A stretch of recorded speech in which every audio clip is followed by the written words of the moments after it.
webinar. I'm Samantha, and I will be your host. So in the next 45 minutes, our panel expert here will take us on the journey of discovery.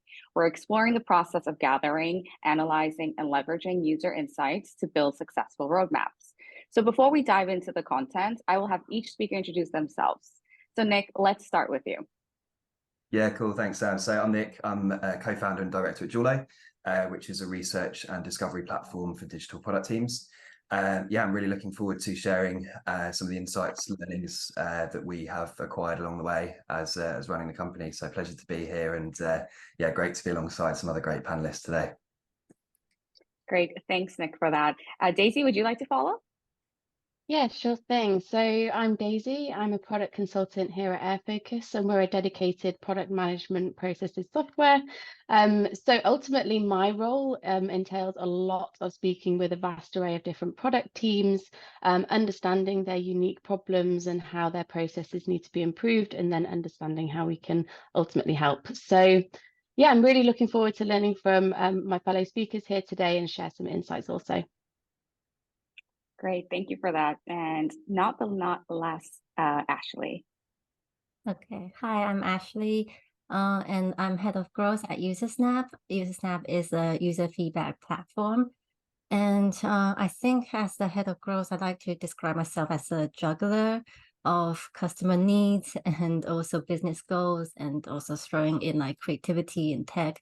But really, it's like a full cycle of things to take care of. Great. So thanks for all the introductions. So let's begin our discussion by let's establish the criteria for effective roadmap and identifying the critical insights required. Ashley, do you want to start off with this one? Sure. So I think when thinking about effective roadmap, maybe let's first define what is the goal of the product roadmap. And in my own words, it's like to very simply to solve problems for users.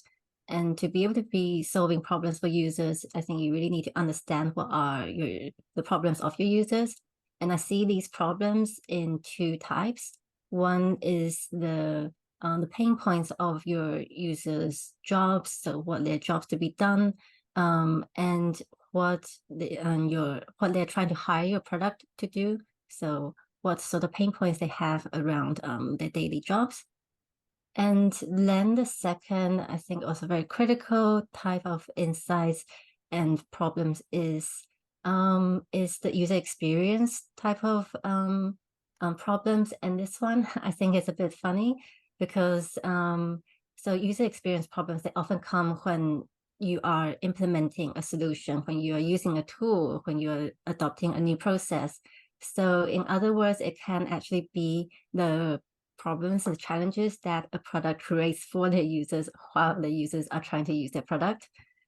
And I want to say, like, this is maybe it feels a little bit embarrassing, but user experience is a state of art thing, and you need to do trial and error. You need to do testing and get feedback in order to really refine it. However, it's not a part to be forgotten about, because if you don't have good experience, then no matter how clearly you know what your problems, the problems that you should be solving for your users, they cannot really experience the product without a good experience. Yeah, that's really a good way to set the stage and to remind us of, like, you know, how you identify these problems that you're trying to solve. Daisy, do you have anything you would want to add on to this?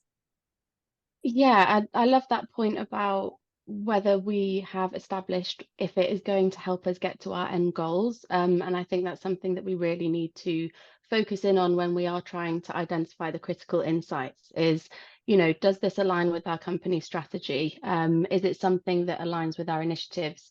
And also to understand where are these insights coming from, so we can really understand, you know, is there something that's from our ICP? Is there something in the market trend? So you can begin to establish more of a story there as well. That's great. Mm-hmm. Yeah, for sure. I'd say the first thing you need to know, like, of course, the user, the customer problems are super important to wrap your head around and understand deeply. But actually, you know, if you are embarking on a new initiative or joining a new team or going after something new on your roadmap, is really to understand the product objectives that you're currently working towards. Sorry. So ideally how these link to the business goals that those thread up towards. So using something like the HEART or Pirate Metrics framework or something similar as some examples, like say you're a product team working in an e-commerce company, and you've got a product objective around increasing the average order value by X, the basket size by X, understanding how that threads up to what the business care about, which is increasing revenue. Or if you're in a SaaS company and you've got a product objective wrapped around, say, increasing renewals by Y%, understanding how that threads up to what the business actually cares about, which is increasing retention. So when you have this understanding about the objectives and the goals that you're working towards, then it's a case of figuring out what you already know about your users and their problems that they're faced with, the jobs that they're hiring your products to do, if you like.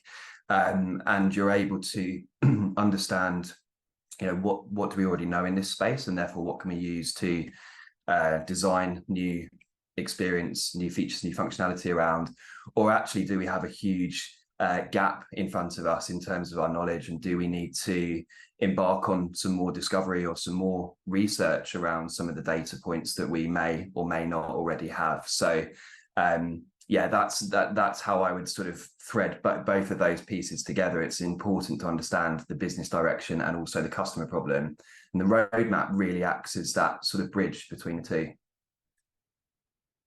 Thanks. That's a really nice way to summarize that. And before we move further into our next point, I just want to remind the audience that you could ask questions. We will have a 15-minute Q&A at the end.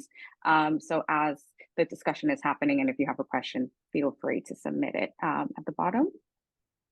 Okay, so building on this, could we elaborate on the distinction between these types of insights? And there were some questions around in our brainstorm, like expiration dates. So please, let's share some insight here. And then maybe we start with Daisy on this one. Yeah, lovely. So this is actually quite topical for me because I actually had a customer onboarding call last week where they, I think, put insights into 3 neat categories that was really insightful for me. So they had the first category where you might have feedback and insights that are necessary jobs to be done or for the business requirements to meet the minimum requirement level for the customers to maintain their satisfaction within the product. And then we go into the 2 other types where they defined, and it was quite interesting in that they had new ideas that were innovative. So maybe that might be new users into the platform who have a fresh outlook on how your product is working and where there might be able to be gaps in the market there. And then also there's the well-established ideas that you might already have in your backlog, but you're still gathering more and more insights so you can understand more of the market scope. And then from that, they were saying that in terms of the hot topics of the day, to go back to your question of, the relevancy and timings, I think that totally depends on maybe those 3 categories, because if it's a business requirement and something that you need to do to maintain customer satisfaction, naturally that's probably going to have a smaller life cycle than something that has more of an innovative approach to it. That makes sense. Nick, let's continue with you here. Yeah, I think that's a great way to think about the different insights. It's really important to understand the difference between the more strategic research and discovery that you're doing versus the more tactical research that your team are doing on a more regular basis.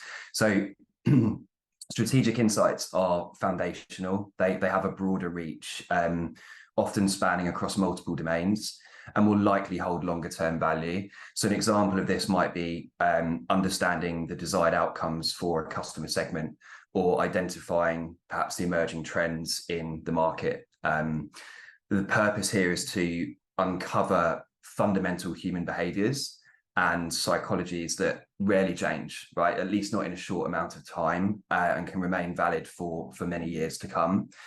On the other hand, you've got tactical insights, tactical research, discovery, which is more often focused around a particular area or section of your product or experience, and therefore more time sensitive in nature, right? To give a really bad example, it's, the button should be blue versus red, right? Is that kind of zoomed in understanding around what we should do about a specific user journey or product feature is more tactical. It's not to say that those tactical insights can't then roll up into more strategic understanding, and they actually tend to do that when teams connect the dots, which is the really interesting piece, and where the magic happens is being able to do both of those types of research together.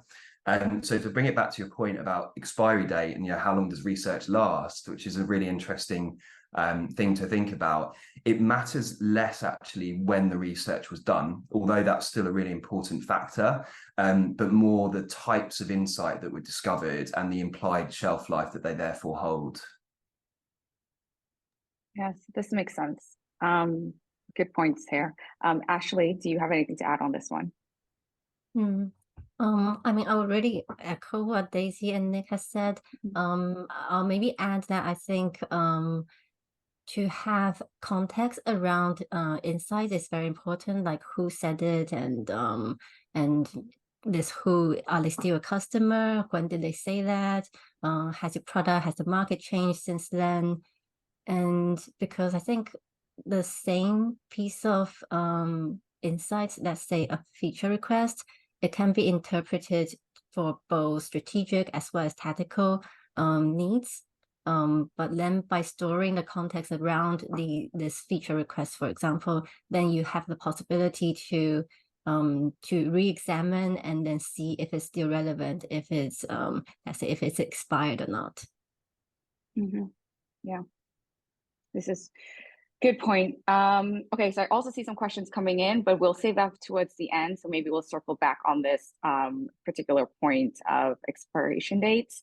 But let's move on here to just in general, what are some of the key challenges that you have experienced or have seen product teams experience when collecting these user insights? Because we know what we need to get, but of course, there are challenges around it that teams are facing.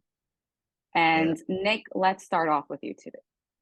Yeah, sure. So I've got a couple of things that I can reel off here in terms of common challenges and pitfalls that teams fall into. So firstly, it's just not having enough time or experience to interview and survey users effectively, alongside the feedback that people are gathering, the product analytics that people are looking at.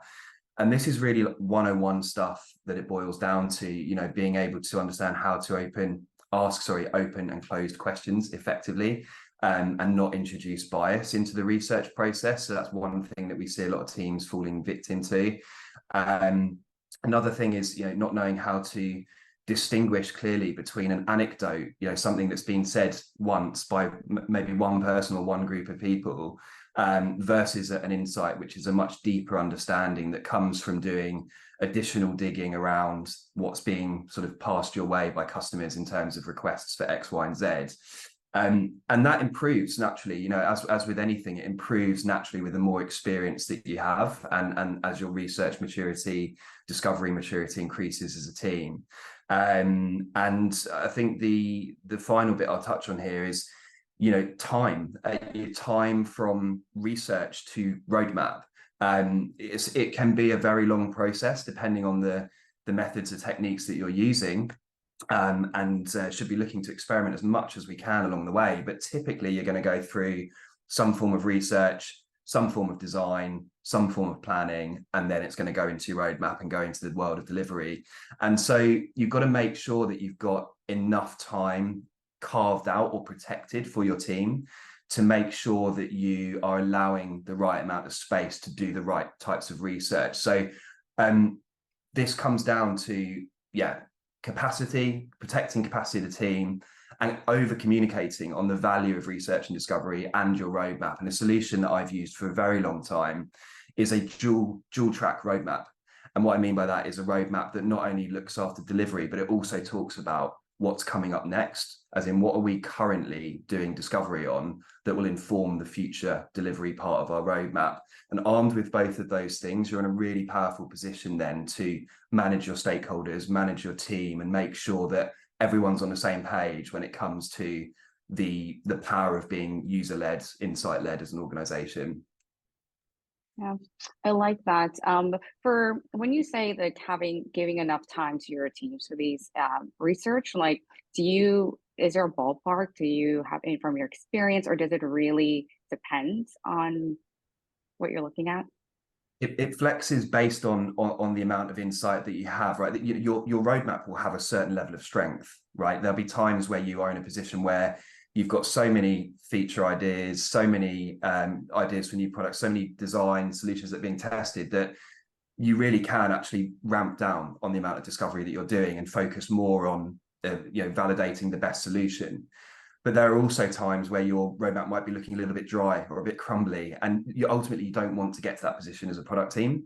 So you need to constantly be taking a litmus test on the strength of your roadmap. Like, how far out are we planning? Sweet spot sort of 3-6 months, depending on the organization.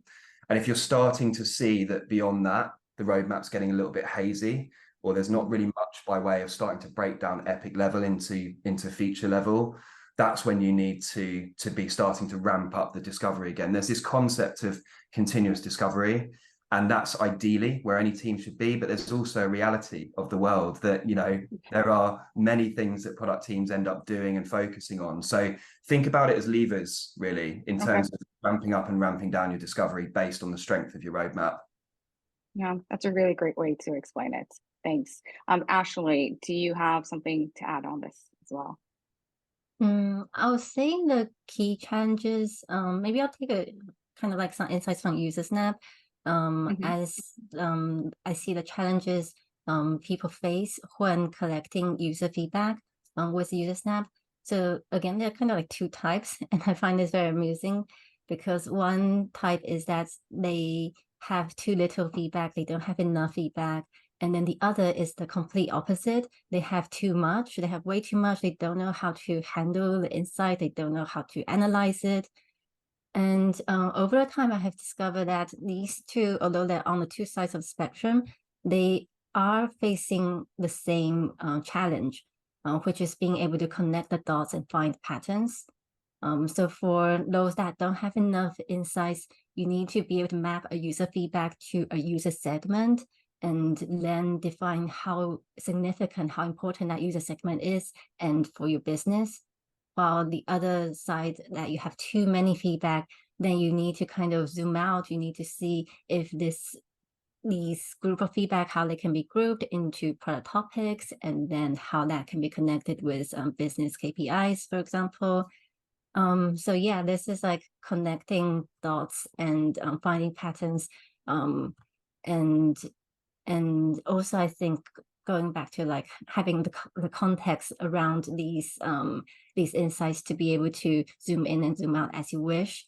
And yeah, so this is what I would add. Great, thank you. So yeah, staying in the same kind of boat of like some of the challenges. So we just talked about, what are the challenges product teams are facing in collecting these insights. But now if you have the insights, what are the key challenges in prioritizing it? Because that could also be, it's similar, it's a lot different, right? Like you have all these insights, and then how is the team working on prioritizing it? Nick, let's see what you have to say here first. Yeah, so when it comes to prioritization, I'll loop it back to what we're talking about at the front end of the conversation when it comes to balancing customer and business goals. So you ultimately need to be improving the user experience in a way that benefits the business. I've been thinking about it like this recently. It's like the business pays for your salary, but the customer pays the business. So who do you prioritize for? The answer is both.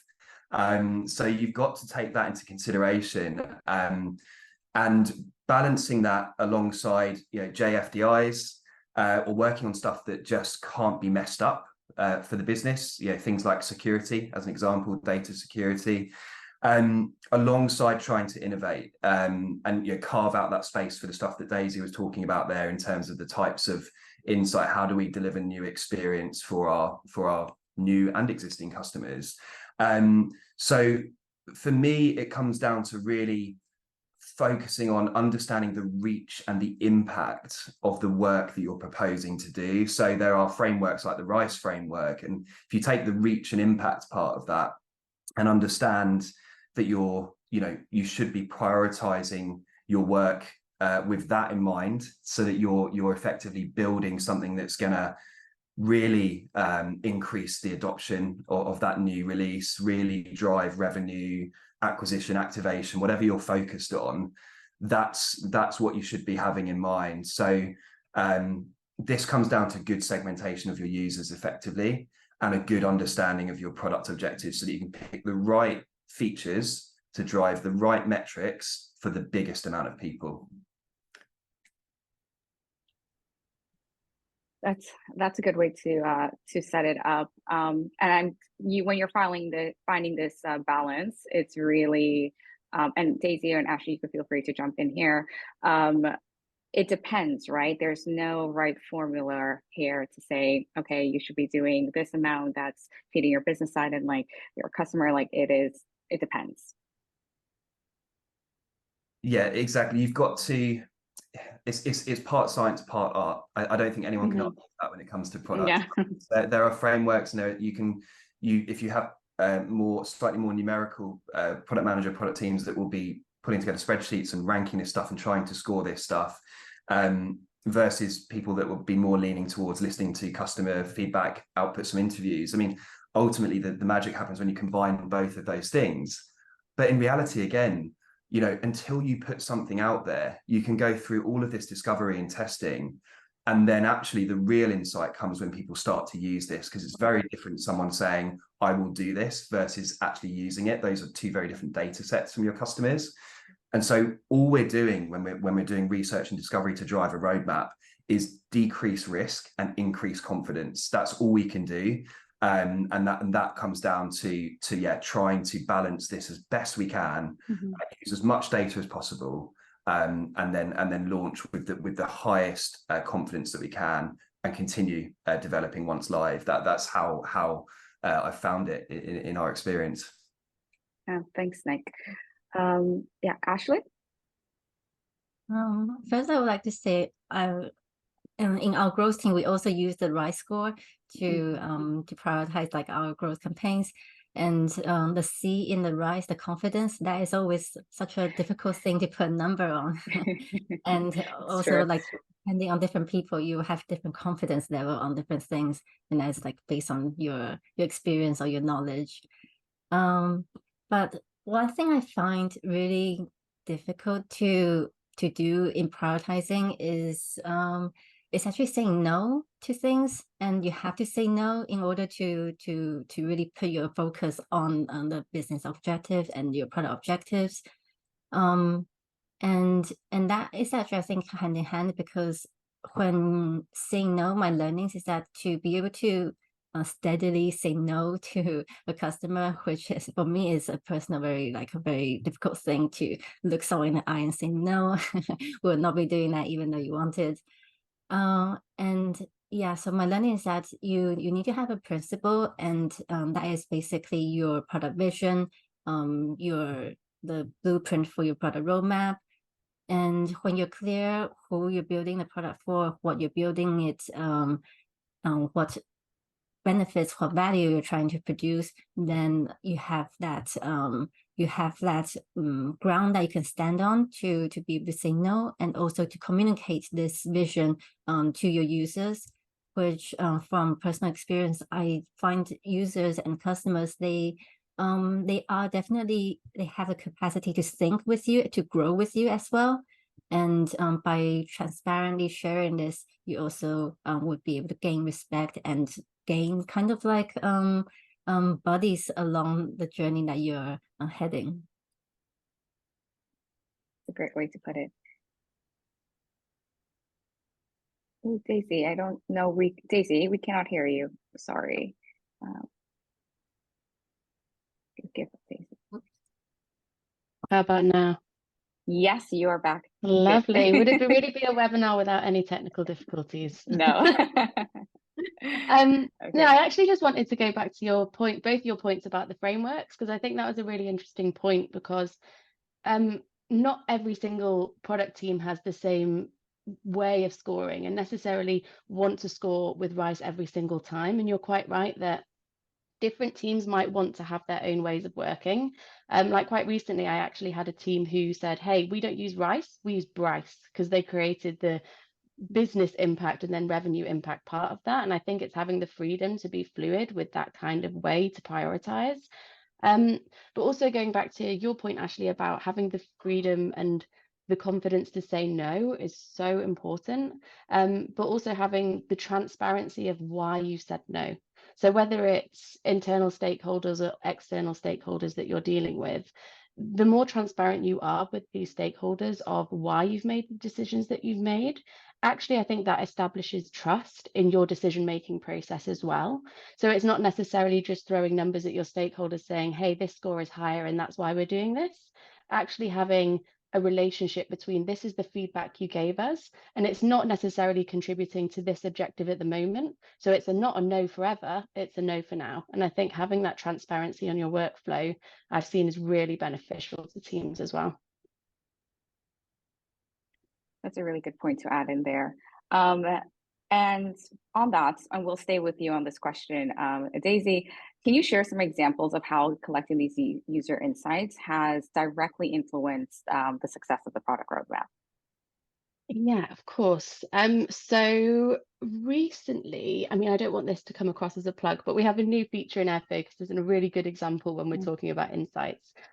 So we've got a new feature of an OKR feature, and ultimately from that, we actually gather insights constantly on what we're considering in our roadmap on a public facing portal, as do many product teams, right? But what we actually established is this is something that has been in the backlog for a long time. We've established that this is something that was maybe one of the new innovation ideas that was then actually established as, hey, it's actually grown into something maybe more strategic. And then that's when it lands on the table of our PMs to actually consider whether or not it aligns with our overall objectives. And I think at that point, it's something that's really critical is the timing. When is it going to be most impactful for our customers to implement something like this and actually consider whether or not it's something that we should be putting into delivery in the roadmap? And I think ultimately the success of the item is, you know, when you decide to take the action on that, but also going back to your point earlier, Nick, about, I love the point about continual discovery, because the discovery doesn't end once we've actually delivered this feature, right? It's the first iteration. We need to make sure that we're still gathering insights, still gathering ideas of how we can improve it. And especially maybe from those new users of the platform who say, this is a really cool feature. Actually, I would like X, Y, and Z to be added onto it because it would impact me in this way. And I think having that continual cycle of insight from your customers is super impactful when you've actually delivered an item on your roadmap. Yes, thanks for that. Maybe Ashley, we could hear from you on your thoughts on how. So I can give an example of or two examples, one that's successful and one's not, of building a feature based on assumption and versus one that has been properly researched. I would also be very open to admit that we have built features based on more of like gut feeling and assumptions about our users.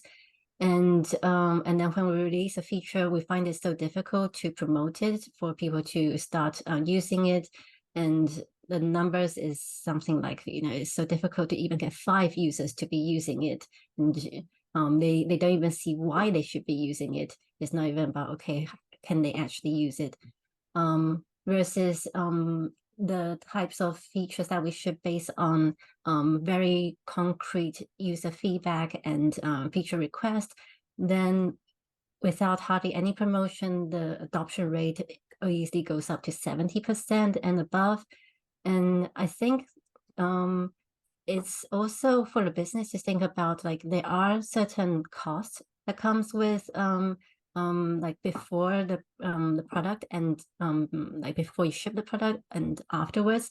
So if you're spending a bit more on user research, yes, you're spending a bit more cost on the product before it's shipped, but then it also translates to higher user adoption, which in the end gives you a good return, versus if you are spending a lot of cost afterwards to do the promotion, and then you're not getting any user adoption, and then you still have to create surveys to understand why people are not adopting it. So there's still also cost in that way as well. And but I do have to say it's easier to get feedback on things that already exist versus something that's completely brand new. And that's why I think these sort of like beta testing surveys, beta testing programs, these are very useful to kind of manage the user expectation for things while collecting real life feedback. Great. Thanks for sharing that your viewpoints. And Nick, want to hear from you on this as well. Yeah, so perhaps I can share a little bit about our backstory, the early days at Dualo. So we built our product from the ground up with our customers. So we actually started with an upfront 6-month deep dive discovery at the beginning of the pandemic when we started the business, and that was really to gather insights from potential users and to test and iterate across a number of prototypes before even touching a line of code. So we did a real deep dive into the mental models of product teams and researchers to arrive at the solution that we've built and launched today. And that ensured us to take an insight-led approach from day dot, and make sure that we had like a firm understanding of the problem space before moving into that solution space. And so yeah, we continue to do discovery today, both to optimize the features that are already in the product, but also to work out what next for the product to make sure we've got enough of that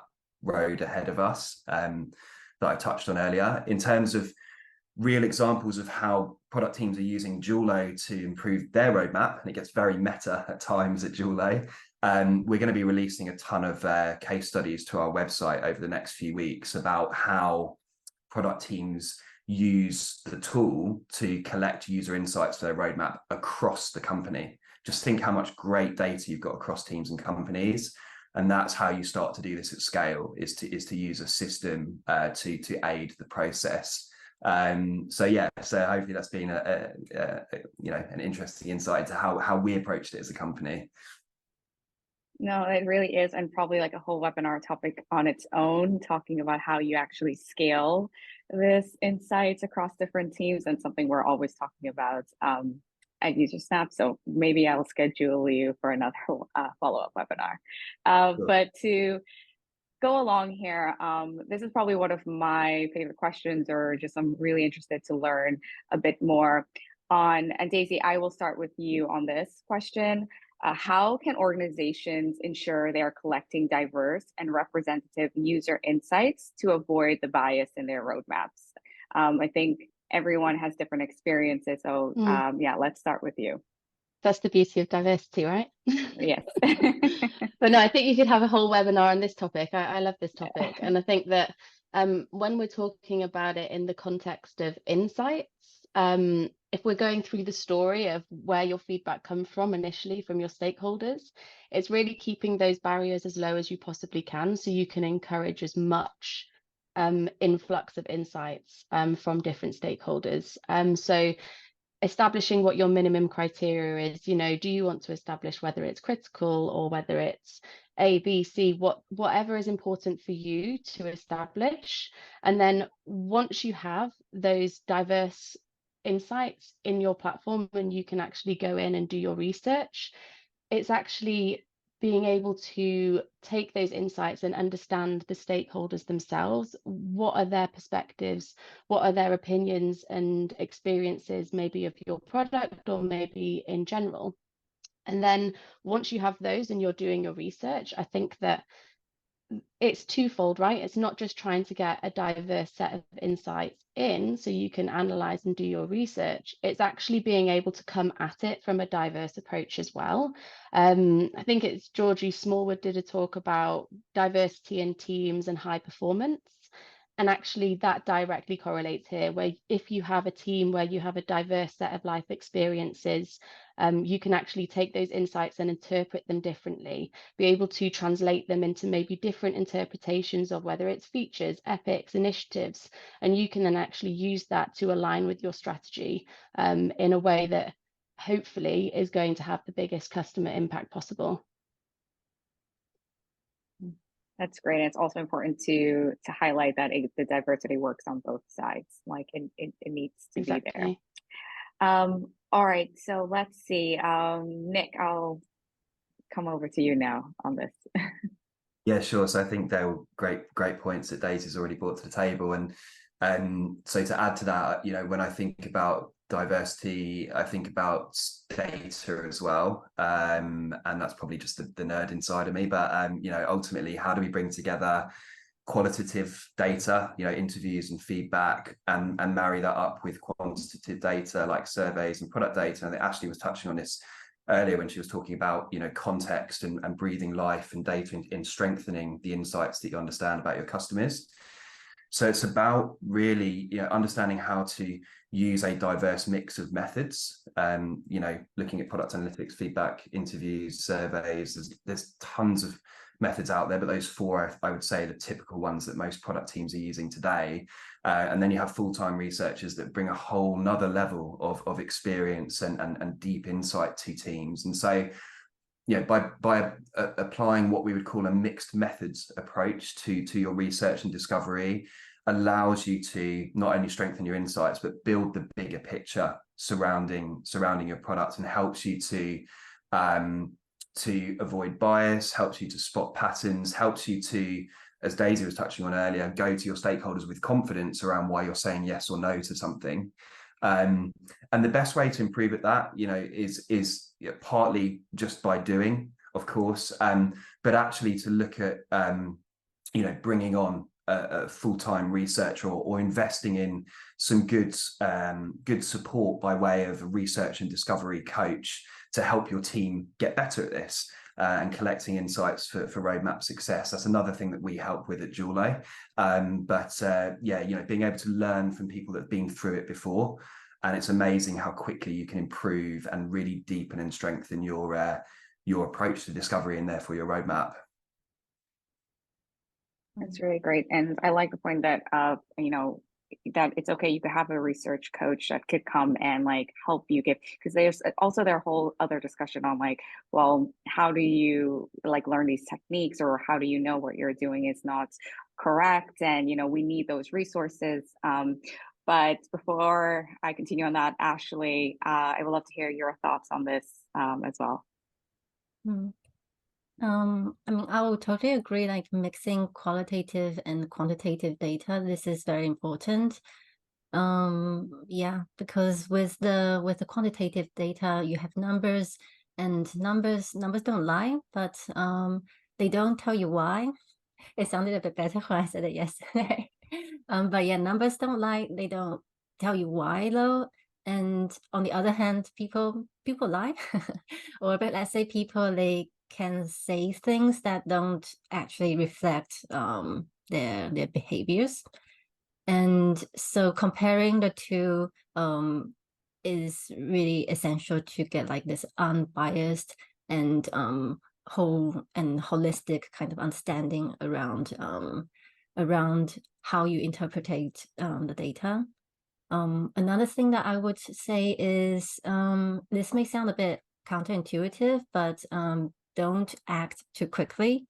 As in, like, when you see some qualitative user feedback, take the time to see if it really adds up, if it really piles up and have a significant quantity. And also on the other side, when you see, when you're looking at numbers, also dig a bit deeper and maybe verify it with qualitative research to understand why. And I think that really also goes a long way to make sense of the numbers. Thanks. And yes, your famous like quote line that we all loved from yesterday. So thanks for sharing that. Okay, so I think we're going to start the Q&A a little early because I see we have quite a few questions, and I definitely want to get to those. So let's move on to our Q&A section. But is there anything anyone wants to say before we do that you didn't get the opportunity to share? Nope, all good. Okay. So maybe Ashley, I think based on our discussion, you could take this question. Let me read it directly. So you mentioned the importance of having context for user insights. Could you provide an example of a situation where the context significantly changed the prioritization of the user feedback or insights in the product roadmap? Yeah, I think so. The context over here, I think the most obvious example would be like, so who is it from? And example of this is like, so if you get a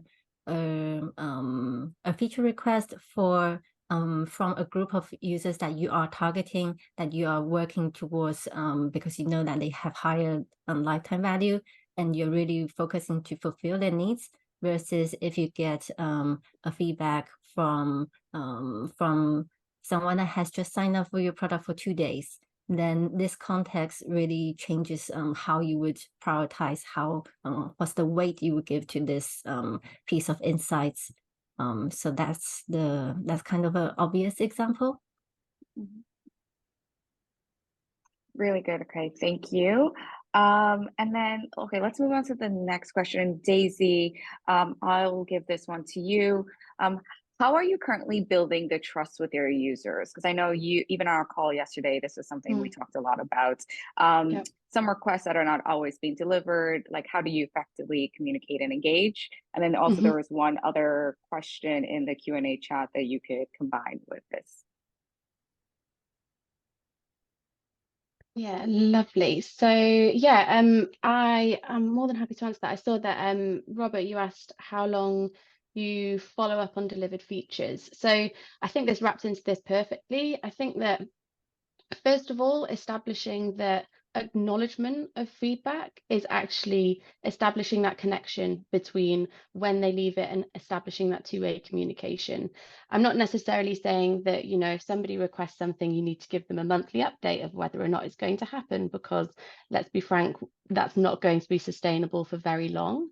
I think once you've established that connection, though, it's good to acknowledge, and then they feel like there is that transparency of how they can then come to you with further insight down the line.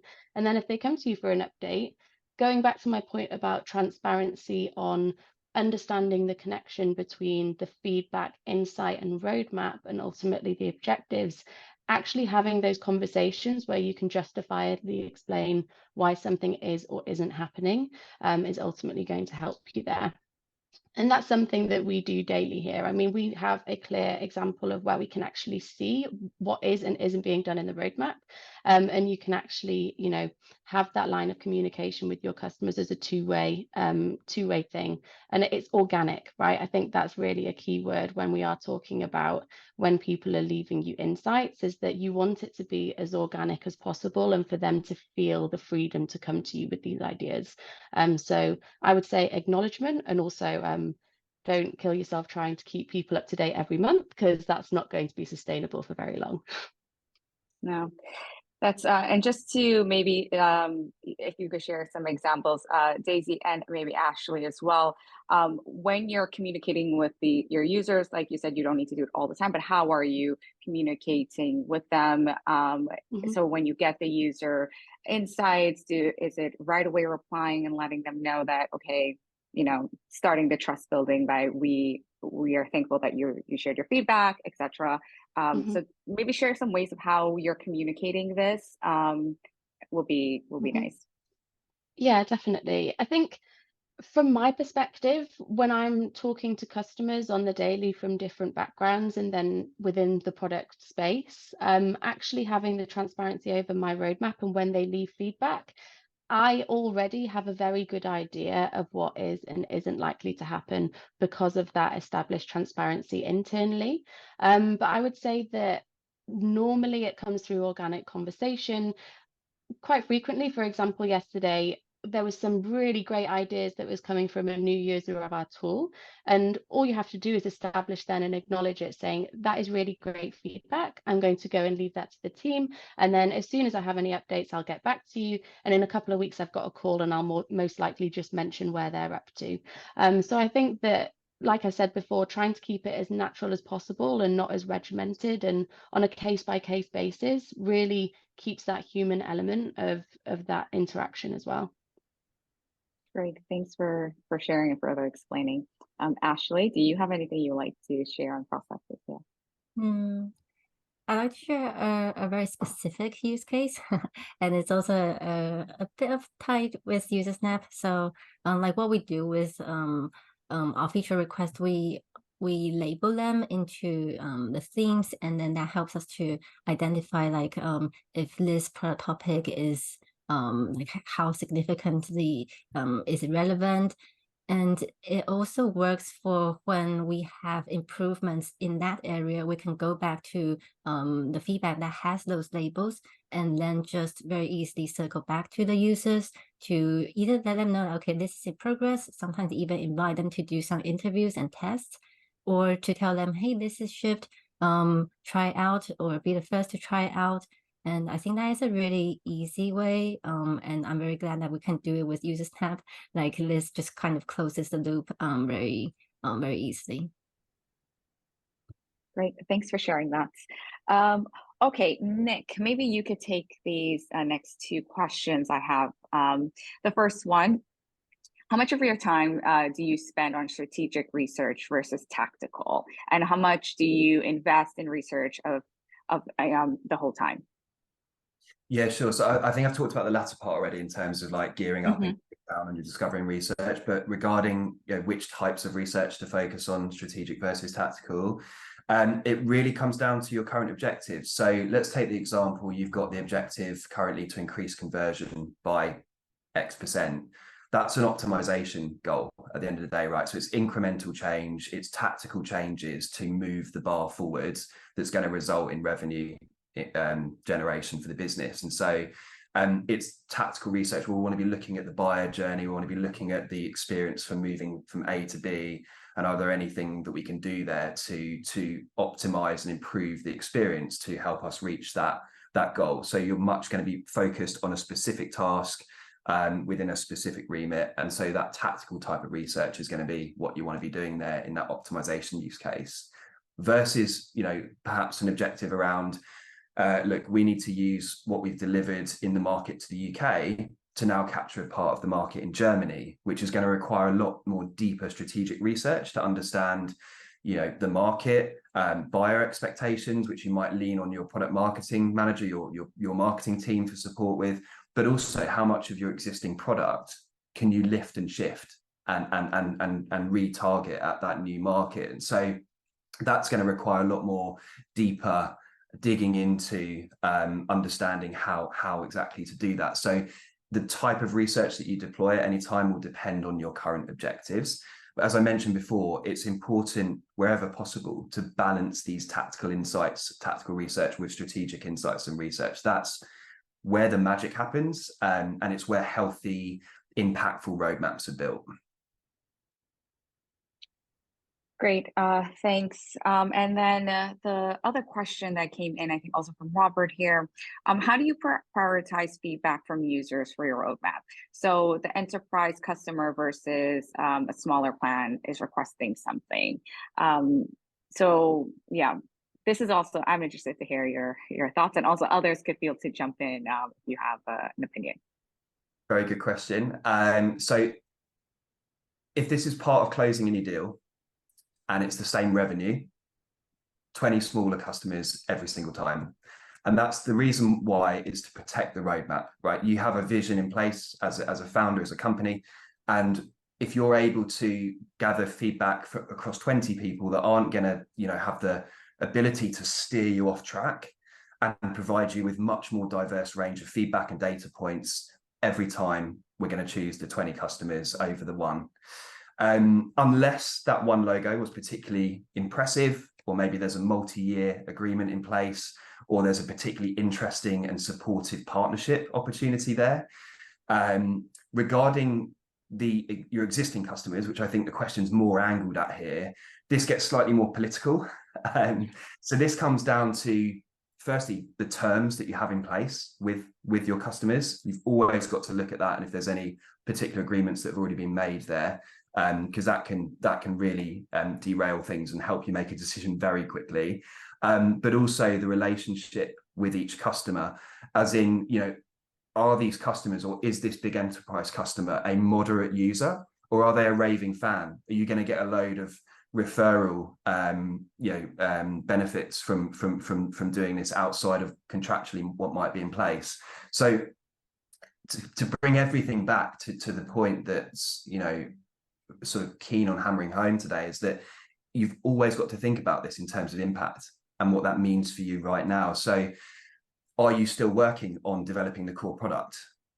Or are you looking to develop your relationship with a key enterprise account that might help you enter a new market, as an example, and then go from there? So always look at what impact means for you.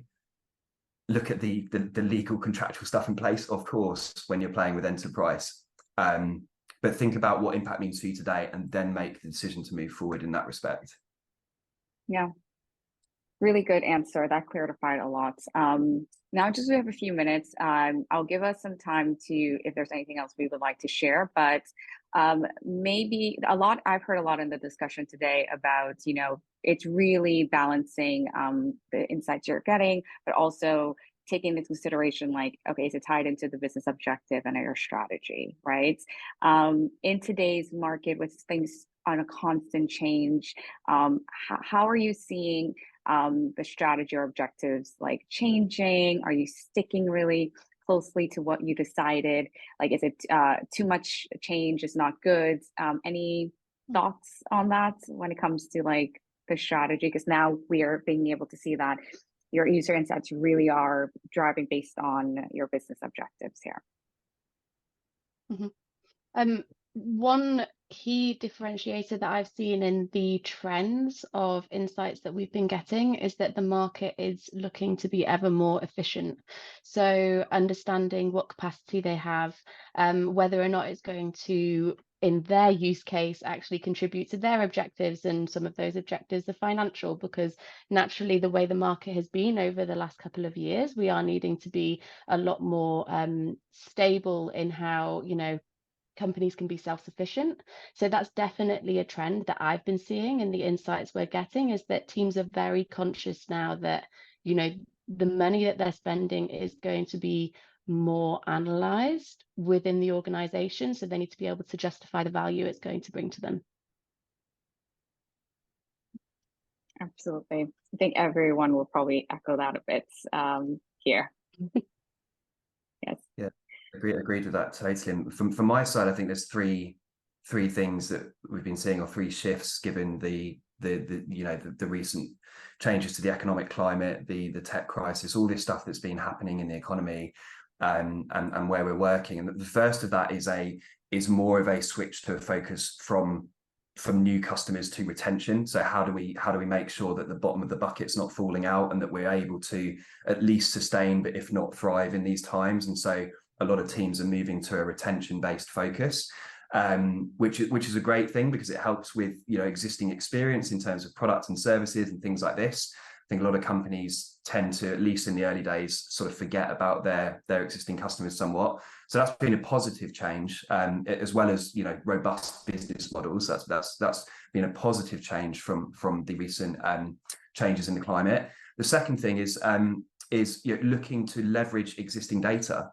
So, you know, there are teams that have tons of insights already, and actually it costs a lot to do deep dive research and to hire research into teams and experience. And so what can we do to actually look at what we already know, and how can we start to, you know, wrap themes around this knowledge, like Ashley was talking about, and identify where our knowledge is at the strongest and where it's at the weakest, and use that to, you know, move forward in a way with what we research next, whether that's tactically or strategically. So it's about looking inwards as a company and understanding what we already know. And again, that's a positive thing. That's all about efficiencies and recognizing the hard work that people have already been doing, and utilizing that and really squeezing that for what it's worth. You know, insights have a lot of value, a lot of long-time value, the strategic stuff. So how do we use that better?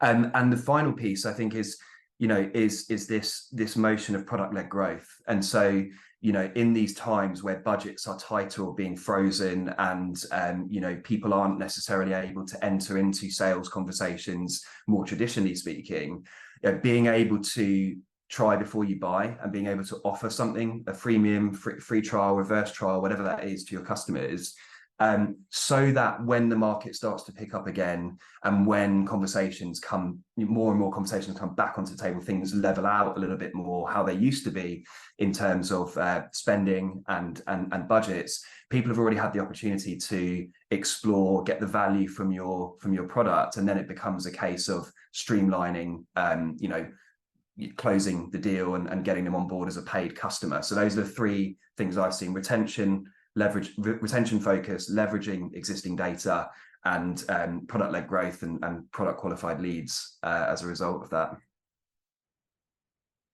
Thanks for doing a great job summarizing that. That was good. Ashley, it looks like you want to add something here.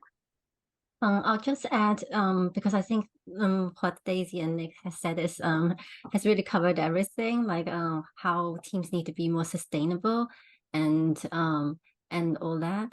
I think one other trend, and I think it's also very valuable almost strategy, is to be experimenting, especially at a time like there is a bit more uncertainty or there are more changes.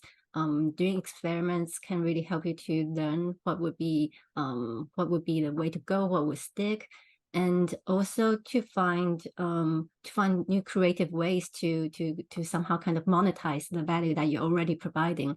Because I think a lot of brands, they provide good value, and it's also about experimenting how to really capture let's say the money you can get out of the value that you're offering to your users.